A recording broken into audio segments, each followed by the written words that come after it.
Yesterday, we talked about gifting a body to science, a natural question from your cremation article. The most unexpected follow-up question from your cremation article is on weddings. Summer from here in Minnesota writes and asks this: Dear Pastor John, in your recent article on cremation, you wrote, quote, "Pastors should lead the way in cultivating a church ethos where expensive funerals and weddings are not the norm," end quote. This is something I hadn't given much thought to before and really appreciated. Thank you. I was hoping you could speak more directly on the topic of expensive weddings. How can we design a Christ-exalting, simple wedding? I will have a plea to couples in a minute for courage to be countercultural in this regard, because that's what it's going to take. But I'm mainly pleading with pastors in that article to take the initiative to teach and preach and help in the church to build a culture of simplicity in the church that makes the focus of marriage celebrations the Lord Jesus, the Christ-exalting meaning of marriage, the awesome importance of the vows, the preciousness of the people, the lovers, and not the clothing, the flowers, the location, the music, the whole production that can make the actual act of God in marriage seem like an incidental prelude to the big fancy party afterwards. It's sad, I think.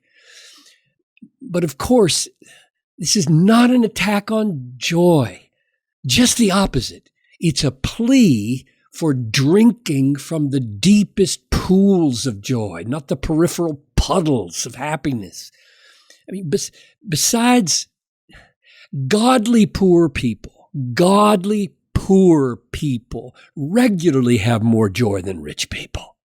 There's no correlation between expensive and joyful. None. Unless it's this: more expensive means more hassle, more stress, more distraction, less joyful.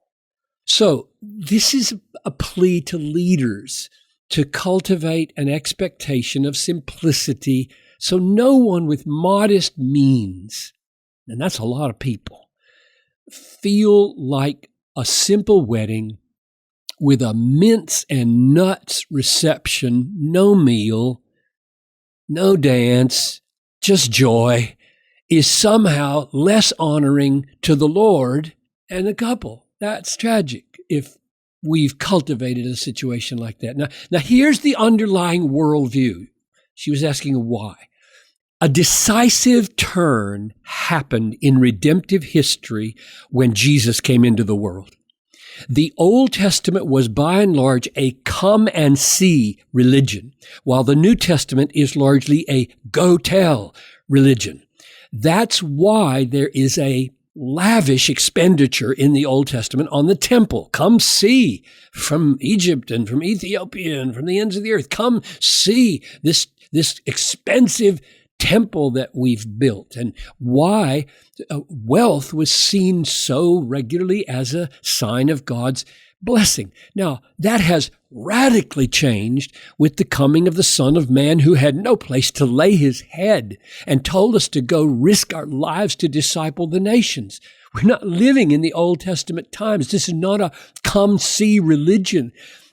Christianity doesn't even have a center geographically. This is a go-tell religion. So the revolution is in the use of our resources. What governs our lifestyle now is the effort to show that our treasure is in heaven and not on the earth. What governs us is the effort to maximize our giving, to finish the Great Commission, and love the hurting of the world. The New Testament is relentless in pushing us towards simplicity and economy for the kingdom, and away from luxury, and away from affluence, and away from finery, including luxurious weddings. So just to give you a taste of what I mean when I say it's relentless.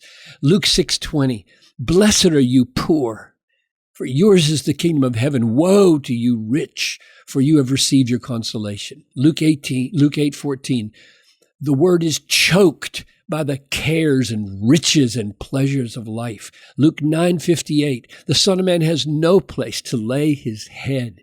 Matthew 6:19, don't lay up for yourselves treasures on earth where moth and rust destroy. Luke 6:25, I tell you, don't be anxious about your life. Life is more than food and clothing.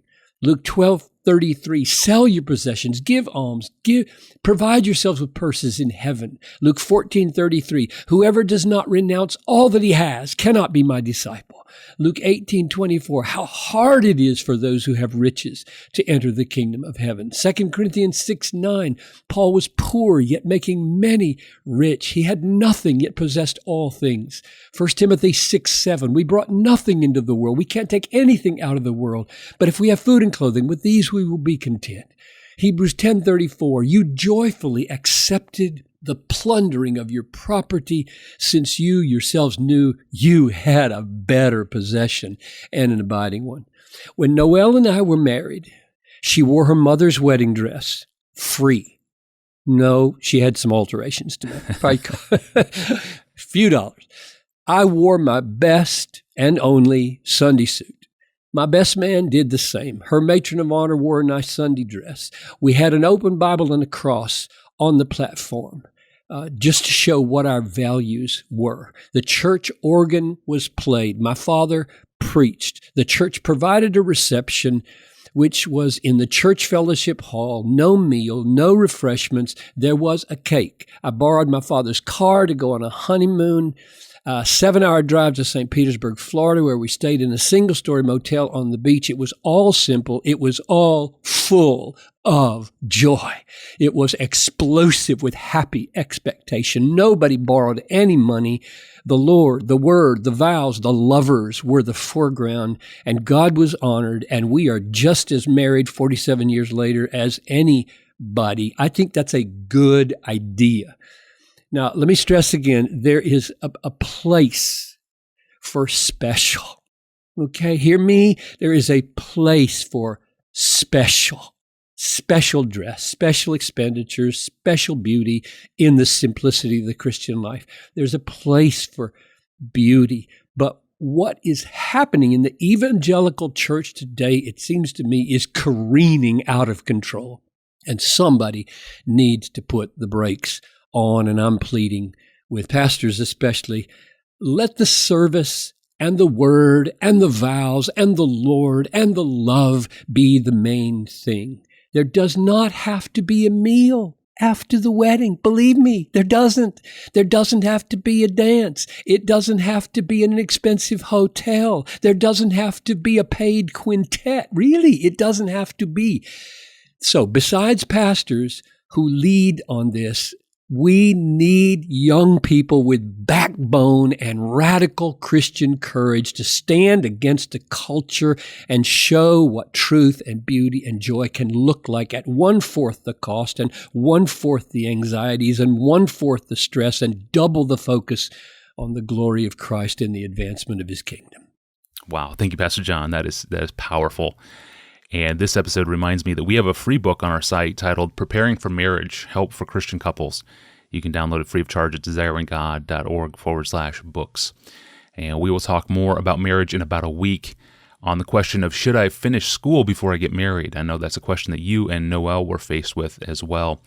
But for now, thank you for listening to the Ask Pastor John podcast with author and longtime pastor John Piper. We are nearly 900 episodes into this thing now. And of course, you can search our entire archive of episodes. You can download our podcast app. You can subscribe to the podcast, even send us a question of your own. Go to desiringgod.org/ask Pastor John. I'm your host, Tony Reinke. Thanks for listening. We'll see you tomorrow.